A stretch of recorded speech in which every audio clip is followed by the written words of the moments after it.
దేవాదుల 3 ఫేజులు కలుపుకొని రోజుకు 2542 క్యూసెక్కుల నీళ్ళు ఎత్తచ్చు.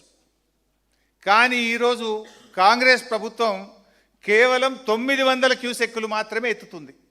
కేవలం 900. ఫేజ్ 1 దేవాదుల్లో 2 మోటార్లుంటే ఒకటే నడుపుతున్నారు. ఫేజ్ 2 దేవాదుల్లో 2 మోటార్లుంటే ఒకటే నడుపుతున్నారు. ఫేజ్ 3 దేవాదుల్లో 6 మోటార్లుంటే 2 మోటార్లు నడుపుతున్నారు.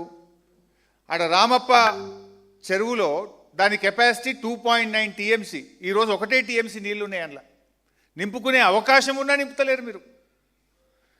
అదేవిధంగా ధర్మసాగర్ కెపాసిటీ 1.5 టీఎంసీ, ఇవాళ కేవలం 0.5 టీఎంసీ ఉంది. వరంగల్ జిల్లాలో 75-80% చెరువులు ఎండిపోయి ఉన్నాయి. అరే అంత అద్భుతంగా నది ప్రవహిస్తూ ఉంటే సిస్టమ్ అంతా కూడా BRS party phase 1, phase 2, phase 3 Devadula పూర్తి చేసి రోజుకు 2542 క్యూసెక్కుల నీళ్లు ఎత్తుకునే అవకాశం ఉంటే కూడా నీ గురుదక్షిణ చెల్లింపులో భాగంగా నీ చంద్రబాబుకు కిందికి ఇడిచిపెడుతున్నావు.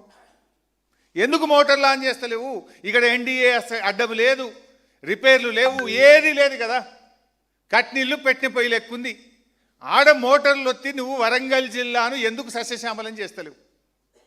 నువ్వు ఆ రోజుకు 0.5 టీఎంసీ, 2500 అంటే రోజు 0.5 టీఎంసీ. మరి ఎందుకు ఎత్తలేవు?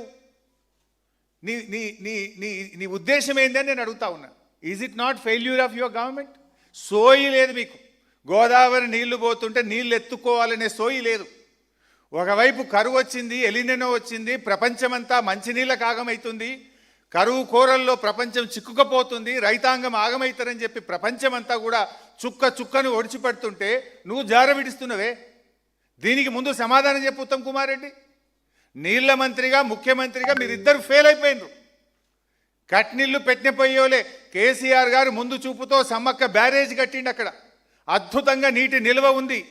సమ్మక్క బ్యారేజ్లో ఈరోజు 75 మీటర్స్ లెవెల్ ఉంది.